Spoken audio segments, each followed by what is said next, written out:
welcome to another DIY for kids, inspiring young people to get involved in the world of DIY. I'm not talking about painting and decorating a house, I'm talking about making things that you're actually going to enjoy and actually use, but it will teach you some interesting techniques. I think you've already learned a bit. Yeah. No more than you did? Yeah. Yeah, that's good then. Doesn't mean a complete waste of time. We're trying to keep the projects a little simple. We did a majorly complicated one with the box, didn't we? Yeah. That was complicated. So I thought we don't want to get too complicated all the time. So let's do something which is really simple. Now, one of the things I know that you have got lots of in your bedroom is photographs. Yeah. Right? And you've also got certificates Yeah. from various things. So we never have enough frames for photos and certificates, all right? So I thought I'd show you quite how easy it is to make a frame. And then once you've learned how to make a frame once, you can make hundreds of them, okay? Right. And you can make frames out of everything. Well, you can't make frames out of the dogs and the garden furniture, but you can actually make frames out of lots of things. You could chop up all sorts of stuff. So let's just, if we teach you the basic techniques, then you can take these basic techniques and use them to do lots of things in the future. And what the only thing you really need to know to make a frame is how to cut an angle in a bit of wood, and how to measure so it's the right size. Because if you can cut a piece of wood to the right size and you can cut an angle in it, you can make a frame. I mean, you can make a frame so it's just square, but if we're going to make it look kind of posh, well, I think we'll cut an angle on it so it looks really nice. First of all, we need to figure out how big it needs to be. Pictures come in standard sort of sizes, don't they? Like A4. A4, yeah, sometimes. 10 by 8. It sounds like it's actually 10 inches by 8 inches. That's an old-fashioned inches. Do you know about inches? They're kind of like a way we used to measure stuff. It's like an inch is like 2 and a bit centimetres. So I reckon if we made a frame that was about what you're suggesting, A4, which is about 8 centimetres by 10 centimetres, that would be big enough to put lots of things in, wouldn't it? Yeah. So, I like using scrappy old bits of wood because scrappy old bits of wood hide the most beautiful things underneath the surface. And I picked out this bit of wood from the wood store. And I think it's been used as I don't know what it's been used as. It's just a scrap of wood. It's got holes in it and all sorts of stuff. But what struck me about this piece of wood is the patterns of the wood itself. Can you see them? Yeah. It's absolutely beautiful. I think it's old pine, which is a softwood, but old pine is actually quite, over time, it does go a little bit harder. So you can actually see, see these little holes. Any idea what they are? They're like woodworms. Woodworms, yes. Yeah, something's been chomping in that, which isn't good. But anyway, I think they've gone now, because once you see the holes, they've gone. So it's a nice piece of wood. So that I thought we could use as the edges to our frame. Okay, because when it's cleaned up, it'll be really pretty.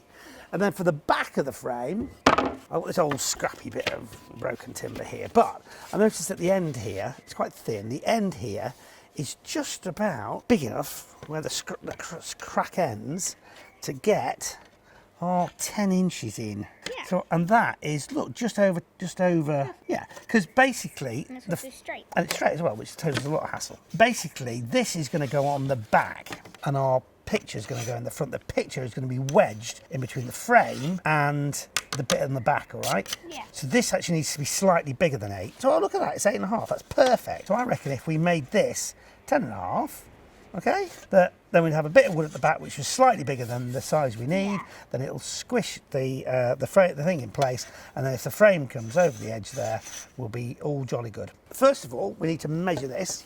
So do you just want to measure? We didn't actually do a drawing of that, but so let's just do a quick drawing because I think it's really important. We're going to make a frame out of bits of wood like this, and we're going to cut the angles like that. Okay. And the frame is going to go in there with the picture. This is going to be that nice wood I showed you there, and on the back is going to be that piece of wood we just cut. Yeah. All right. So the main complicated bit of this is cutting these angles here and working out the size it needs to be. The first size we're going to cut is this. So what did we say? 8 by like 10.5. So it's 8.5 by 10.5 exactly. So if you measure 10.5, so that's 10. And then 10.5 is halfway between 10 and 11, right? And so if you measure 10.5 over there as well, oops, I need to be on the other side here. No, that's right, that works. Try and be as accurate as you can. Okay. And if you join those two dots. So now I'm going to cut that for you to save time. Okay.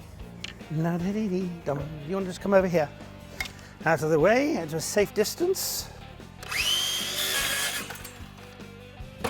So there we have are 10.5 by 8.5 piece of wood. So that's the size the frame is going to be, or at least that's the size of the backing bit of the frame, okay? We've used that now, we can get rid of that.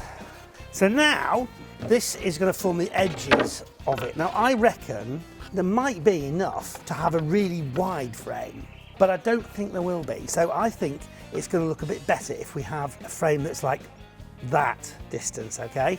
So do you want to measure how wide that is in centimetres? All of it? Yeah, the whole width. So turn it over because that's in inches. About 11 centimetres. About 11. So how absolutely accurate can you be? So these are centimetres, but each centimetre contains 10 millimetres. Like 11.2. 11.2. So what is that in millimetres? 100. That's 100. So that's 110, 112. 112. So what's 112 divided by 2? 112. 112. Yes. Okay. 112 divided by 2. No. 112 divided by 2 is 56. What? Because 56 times 2 is 112. 50 times 2 is 100. 2 times 6 is 12. Oh, yeah. So 56 is half. So if you measure 56 millimetres, okay? So that's 56. Well done. Nice clear mark. And measure halfway down again. Measure 56 again. Okay, and further down again.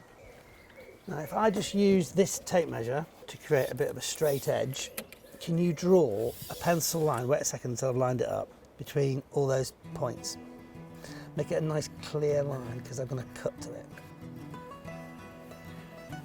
Boom. Right, so what I'm going to do now is I'm going to cut that piece of wood in half.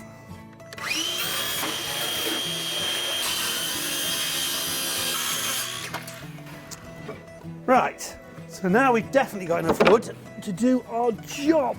So now what we need to do, yeah, we could sand it, but I think we'll cut it into the sizes first. So we're going to cut at an angle. So we need to draw just roughly an angle, just so we know which way things are going to go. So we're going to go basically at 45 degrees like that.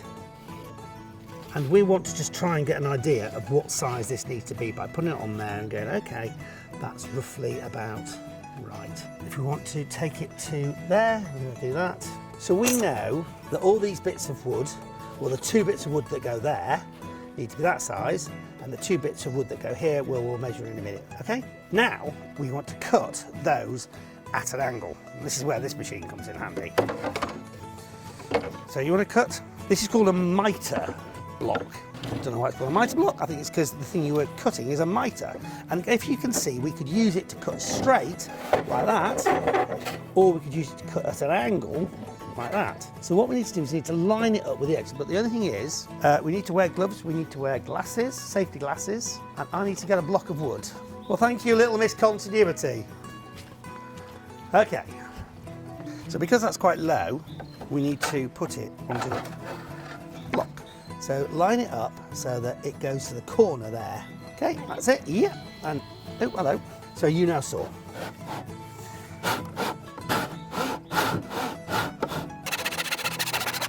There you go. And that has cut that at exactly 45 degrees. So now we've marked on here. So now we're going the other way. So we need to cut that way.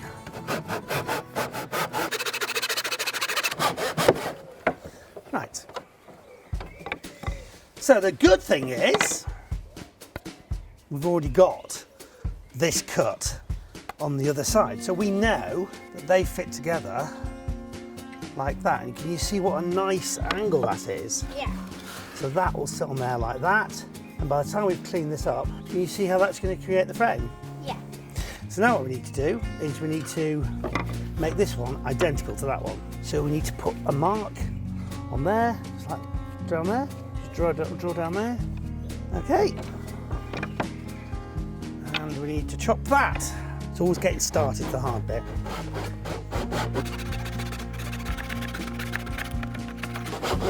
There we go. So we've now got the top and the bottom.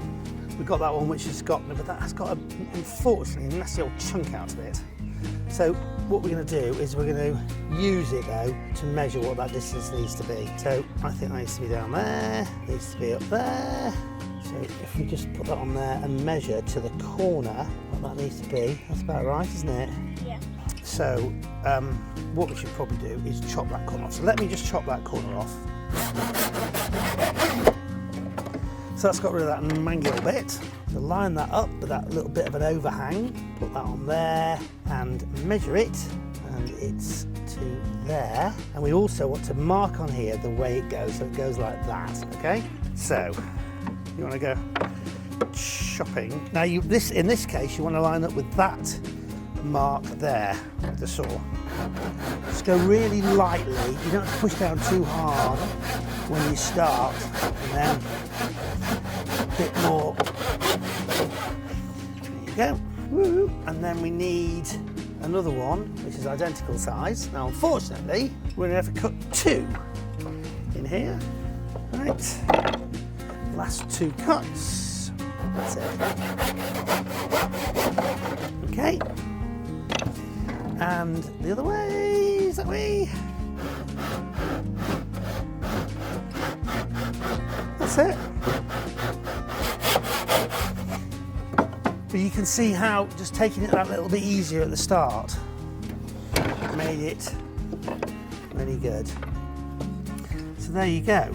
Well, I'll tell you what, we get the idea. What we're going to do to finish this off is we're going to glue this together. That means getting some wood glue, laying it out on the table, making sure that the joints are nicely together, putting the glue on and then leaving it. And then what we'd do, it will sand it. Do you want to see what it's going to look like sanded? Because I wanted you to just see what this wood looks like when it's cleaned up. So let's just do that little bit there, okay? Always, whenever we're sanding and drilling, we're always wearing gloves, safety goggles, and a mask. It's always like just revealing a hidden secret, I think, with sanding. You don't know what's underneath here. So let's just see.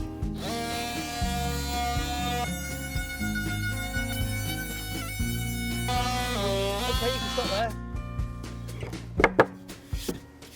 Look at the patterns that are underneath there. So by the time we've cleaned that off and glued it together and then put the back on, you will have made a really beautiful photo frame or a frame for your certificates.